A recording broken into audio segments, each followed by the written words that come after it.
Greater Atlanta working to address the issue of youth incarceration? The Urban League of Greater Atlanta is working to address the issue of youth incarceration through one of our really exciting platforms. It's called the Urban Youth Empowerment Program. And what we do is we work with 18 to 24-year-olds who've had contact with the criminal justice system, either as youth or young adults, and give them a second chance to pursue a career pathway, to earn a high school credential if they have dropped out of school, and get them into college or some post-secondary training that aligns with their career passions.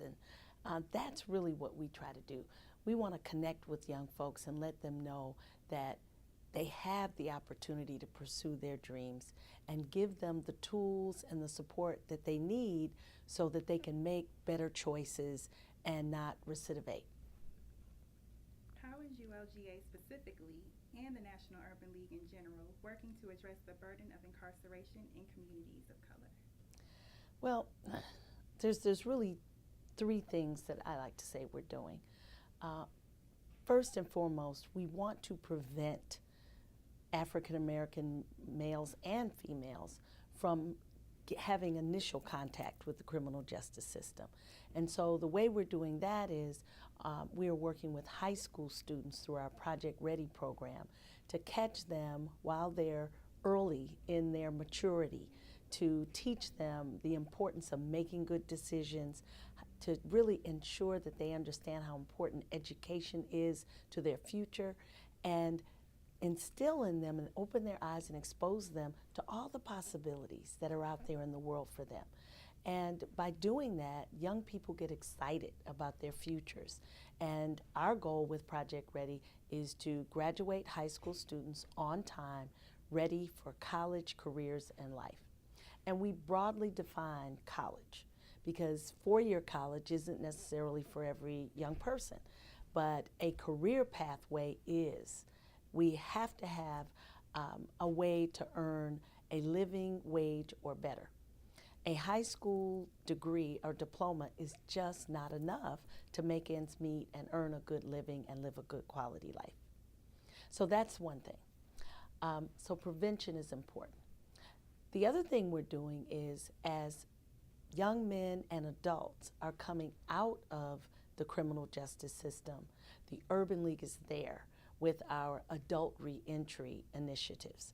Same platform, same theory. The most important thing to avoid recidivism is having the ability to earn a decent living. Without that, people are put into stressful situations.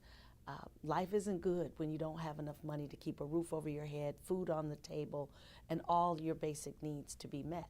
So again, we go back to education.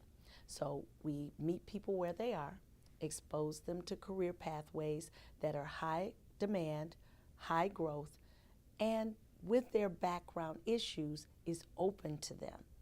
If they have credentials, it's much easier to secure employment when you have technical or specific skills that are in demand in the workplace.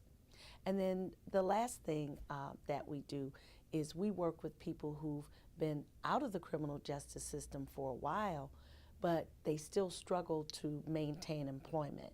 So some people who've had 5, 10 years, 15, 20 years of no contact still find it difficult to secure employment.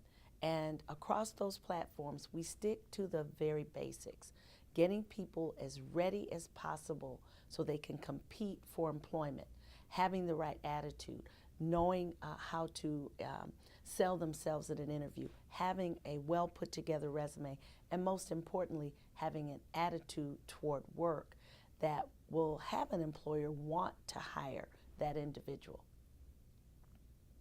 What do you find to be the top policy or practice change needed to reduce youth incarceration? I think it's a combination of policy as well as community. Let's start that back over and kind of repeat the question. Oh, okay. Okay. What do you find to be the top policy or practice change needed to reduce youth incarceration?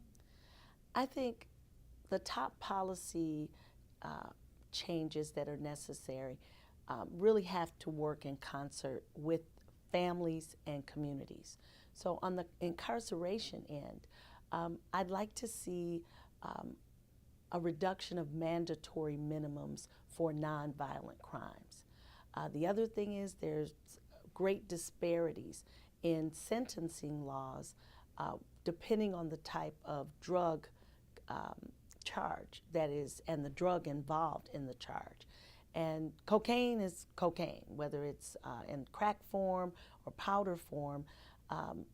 It's a drug, and so there shouldn't be these dramatic increases or larger extended sentences for individuals that are selling one versus the other. At the end of the day, what we know people have to understand is if we break the law, there's a consequence. Our goal is to get to our community and support individuals in our community to understand they have alternative pathways and give them the support, access to the resources and the opportunities that everybody wants. Everybody has potential for success.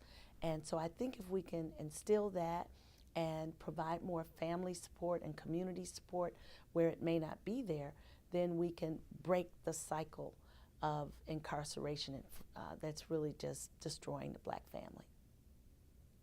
As the Urban League is known for its work in workforce development, what barriers have you seen that make it more difficult for justice-involved youth to gain employment? There are a number of barriers that impact justice-involved youth and adults from securing employment. Number one, 70% of those that are incarcerated do not have a high school diploma. That, right out the door, is a major detriment to being able to secure employment that will allow you to sustain yourself and your family. So first and foremost, for any young person or adult that does not have a high school diploma, that has to be the first priority, GED or high school diploma. And at a level that will prepare them to go on from there to an occupational skills training program. At the end of the day, everybody has special skills and talents.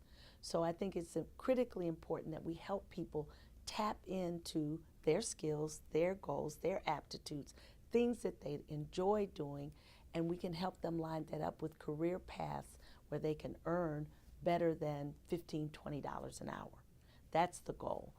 I think the other thing that is a barrier is that employers are apprehensive about hiring people with a background. And at the end of the day, if I have a business and I sell merchandise and this individual applying for employment has a robbery or burglary charge, it's going to be a natural thing for them to have some apprehension. But what we want to do is, and what we're doing, is working with employers to let them know that individuals that work with us at the Urban League have gone through an intensive program and have demonstrated that they've committed a crime, but they've served their time. Now they have a right to earn a decent living, and we have to be willing to give second chances. Not just because it's the right thing to do, but at the end of the day, because the United States has the highest incarceration rate of any country in the world, we're under-tapping so much talent that could be active in our workforce and help us economically move our country forward. We've got to invest in our human capital. It's one of our greatest assets, and I think that's really one of the biggest things. So getting skills, getting your high school diploma, and really getting excited about your future. We find that a lot of people are frustrated that they only have minimum wage or low wage jobs that are available. What we tell people is get your foot in the door, because every employer wants a strong worker, someone who's going to work hard and help them grow their company. If you get your foot in the door, it may not be the wage you want, but you get in the door, you also simultaneously enroll in some occupational skills program, and the programs are out there. Then if you're willing to work and go to school simultaneously for a period of time, if you make that investment, the rest of your life long term, you'll be able to earn a reasonable income, move into the middle class, and live a good life.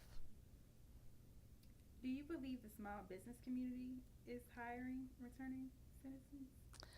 I actually think the small business community is hiring more returning citizens than some large companies. I do think I'm beginning to see that trend transitioning where some larger companies are beginning to what we call ban the box.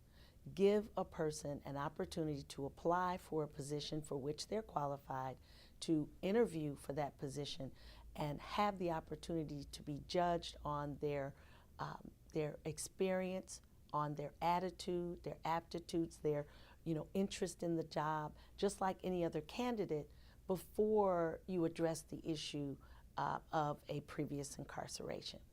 We just want to give people an opportunity and a fair chance to be considered for employment. So I'm excited about that movement in this space, and I hope that it will spread to more employers, whether they're small or large.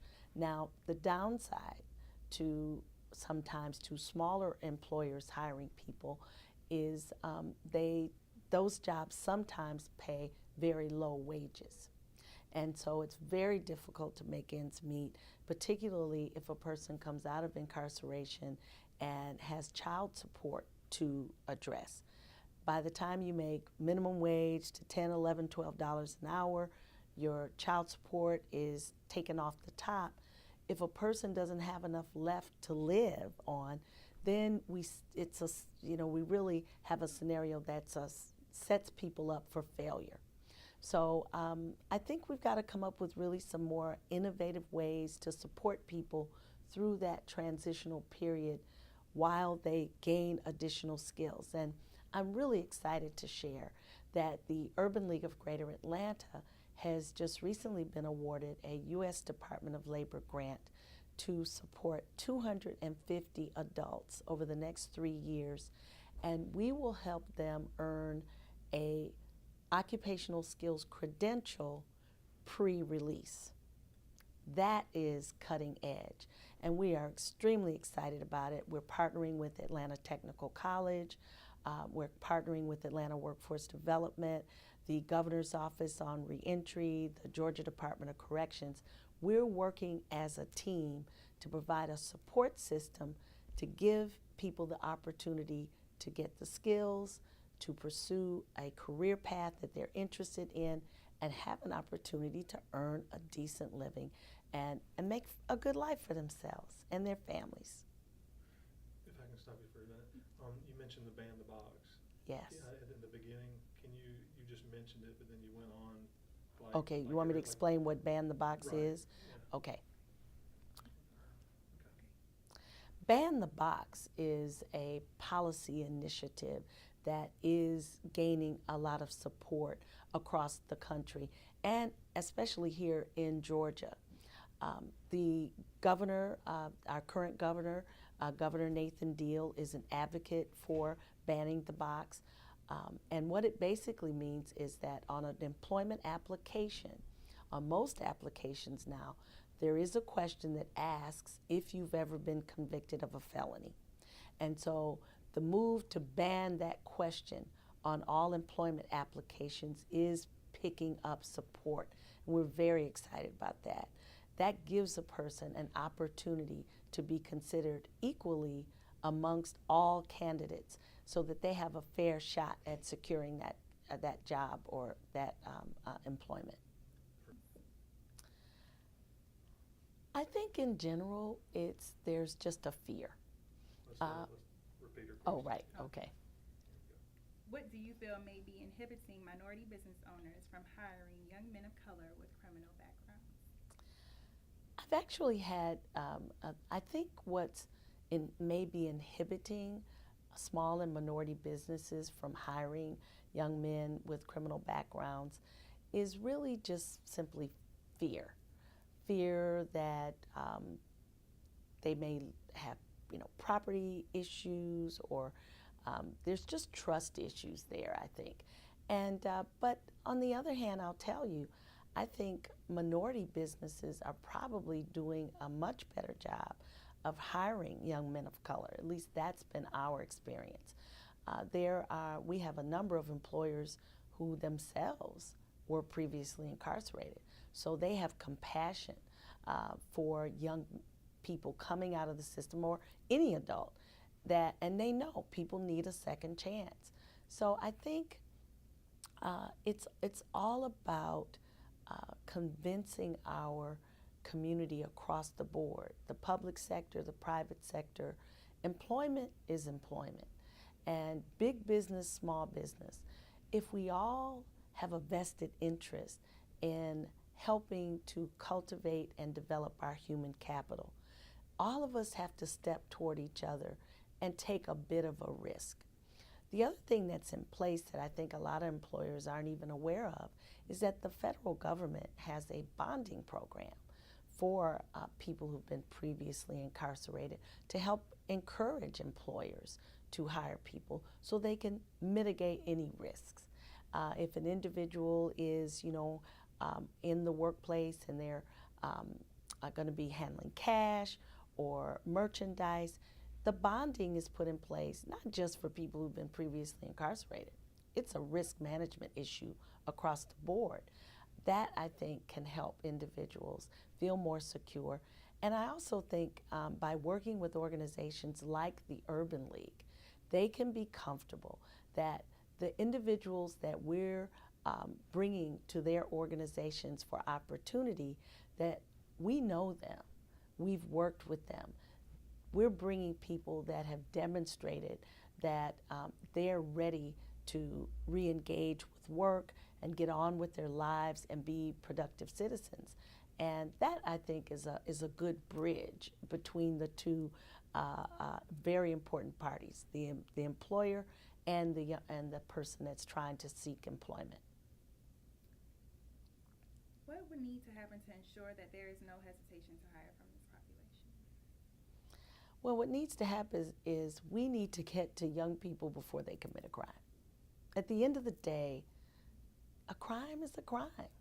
It makes people uncomfortable, and we have to make our young people understand that if you make a poor choice, there are going to be consequences. And so the way to avoid that, so that they don't even have to deal with the whole criminal justice system and the process, is to support young people at an earlier age. Help them get involved in extracurricular activities, sports, the arts, academic support programs, so that they can be busy, they can continue to see the possibilities, they can be supported to continue to do great things and be the best that they can be. That's really the answer, is to support our community, helping them to gain access to education at a higher level, keeping young people in school to ensure they finish high school and have an opportunity to go on to some post-secondary opportunity where they can pursue their passion and their dreams. Once people are on that path, they're going to make good decisions. They're not going to jeopardize their futures, because they know that opportunity is there, and I just have to stay focused and be successful. So I think that's the way to do it. What changes would you like to see to improve employability? Well, I think at the end of the day, what Urban League is doing here in Atlanta, and what I know a lot of stakeholders in this space are doing, we have to talk to one another. We have to sit down with employers who have a need for skilled workers, period. There's not an employer out there that you talk to that doesn't feel the pinch of workforce demand, either because they are facing baby boomers who are retiring, and so there's going to be a lot of opportunity opening up for, they have to fill those slots. And there's a gap between those individuals who are highly skilled, highly experienced, and those coming into the workforce who have very limited skill sets. So it's an opportunity, I believe, for a win-win. So we have to talk it through. What are the skill sets you're looking for? What would make you comfortable? Convincing them to give an opportunity and see how it works. And, introducing them to the bonding programs, introducing them to the individuals, helping them to band the box and be open to give a second chance. So that help them see the bigger picture. It's not just what's important for their business. It's also what's important for our broader community. If we're going to grow as a community as a whole, if our region is going to be economically viable, we have to invest in our people. We're not going to do as well if a third of our population or 20% of our population are going to be shut out from work. Crime is going to proliferate. Homelessness is going to proliferate, and all the other bad things that go with a person not having the opportunity to earn. So I think that's the way to do it. What impact does media have on the high incarceration rates of young men of color? Media. What role does media play in proliferating the incarceration of young men of color? I do believe strongly that when you look at the programming that's on television today, and let's face it, a lot of young people watch a lot of television and listen to a lot of radio. And at the end of the day, we've really taken, regrettably, some very serious steps backward in what we portray on television and in the media. Anything goes. We glamorize violence.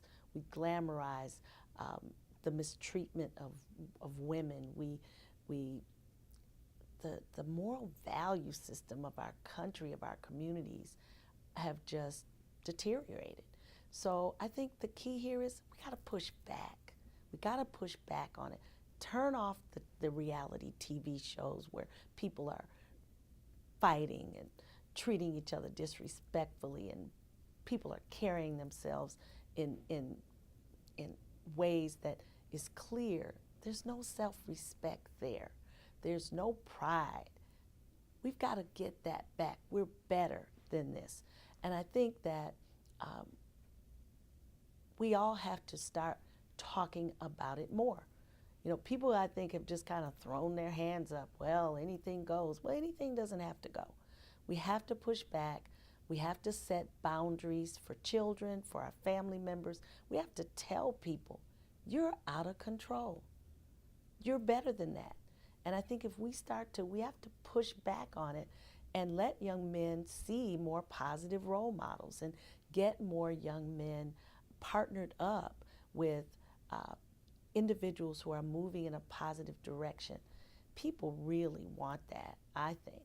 And I know what our community's capable of. We know where we've come from. We know we're capable of overcoming obstacles and succeeding. And I think we have to help younger people understand that we have a history. We have the struggle. We know how to get through it with dignity. And if we can push back on that more and help young people feel good about themselves, the way they dress, the way they speak to one another, the way we talk to each other, even within our families, it has to change.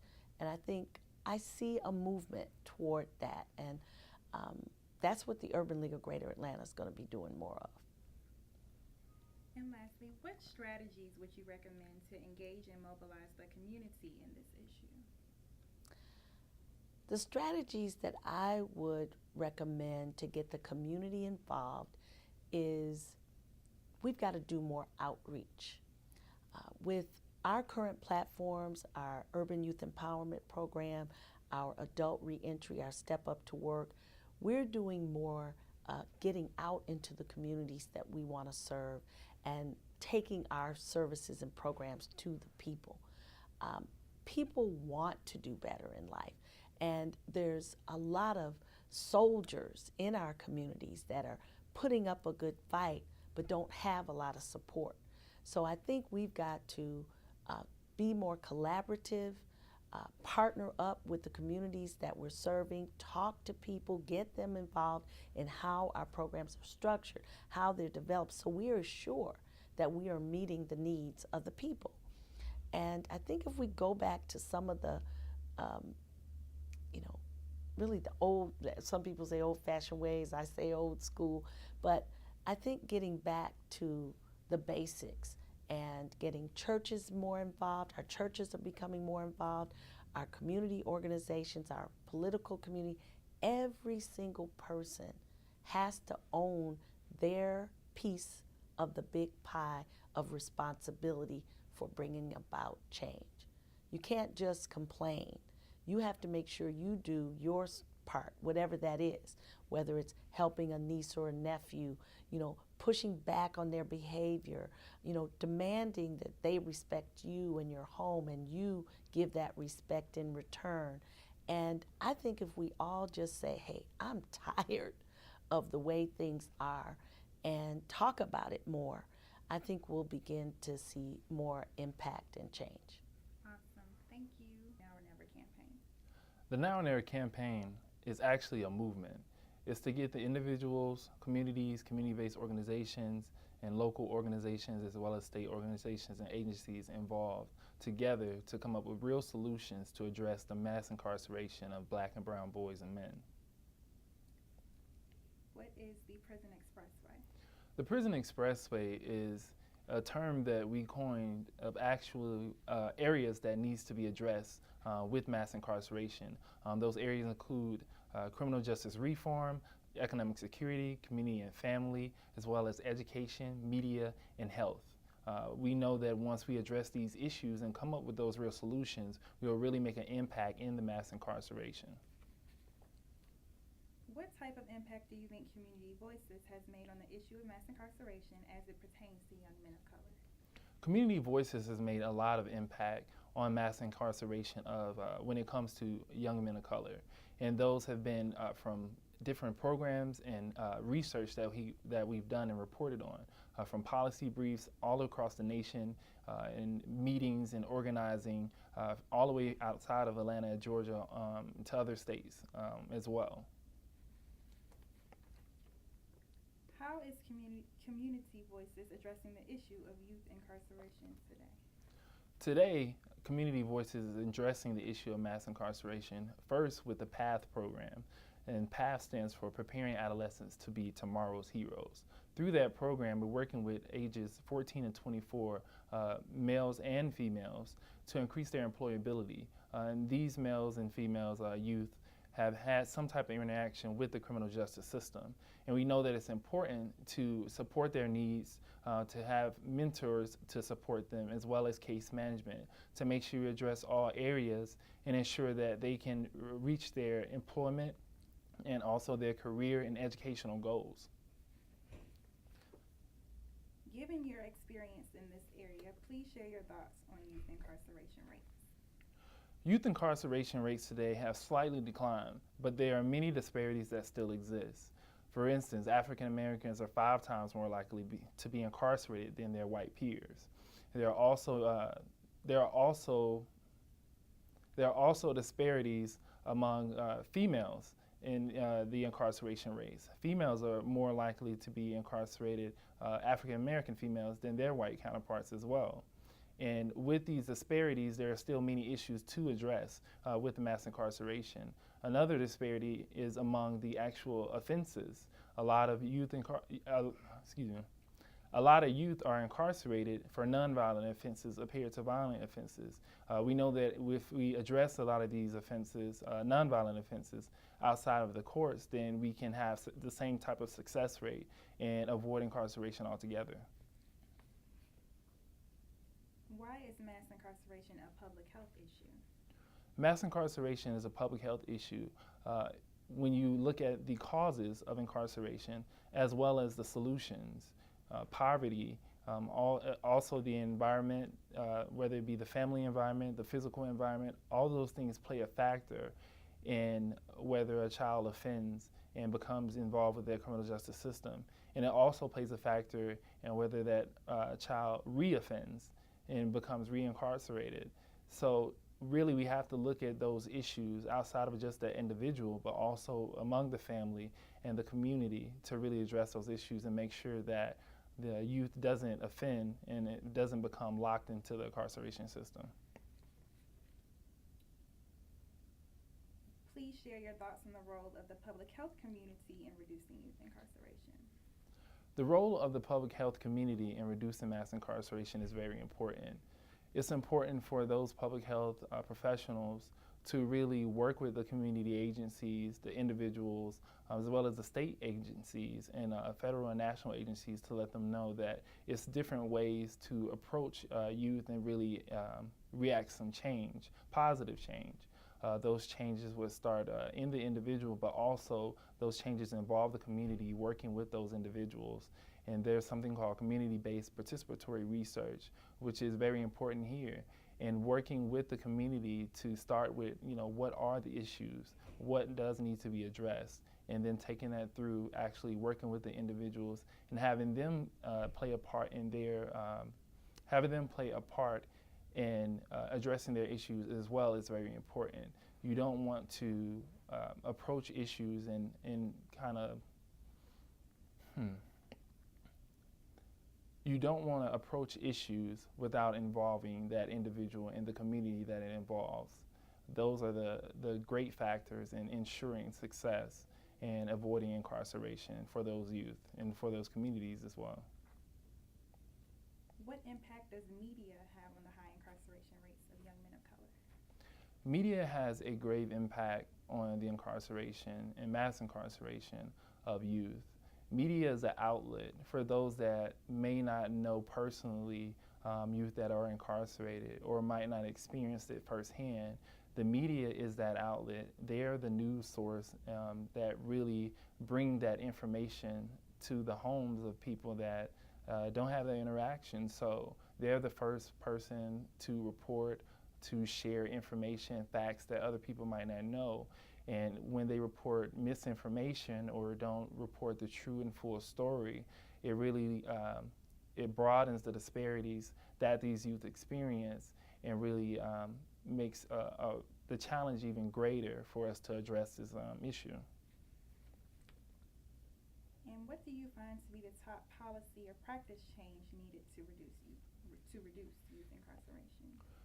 The top practice and policy change that needs to be addressed to reduce youth incarceration starts with the first contact with their youth, with law enforcement, the processes that they have in place leading up to the adjudication of that youth. There needs to be more processes and policies around diversion of youth. There are a lot of issues that can be handled in the community and avoid that youth becoming incarcerated. If we can address those issues and think about alternatives to incarceration, then that will be a great success in reducing mass incarceration of our youth. Awesome. And what is the Prison Expressway?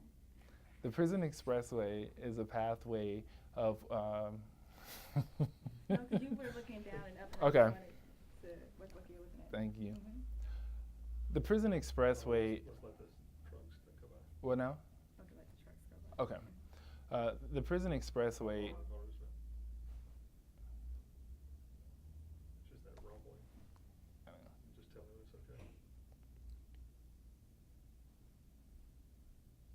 Okay. All right. And action. the Prison Expressway explains the Now or Never campaign in the areas that we'll address, starting with criminal justice reform, economic security, community and family, as well as media, health, and education. We know that when we address these areas, we'll really come up with those hard and actual solutions to address mass incarceration.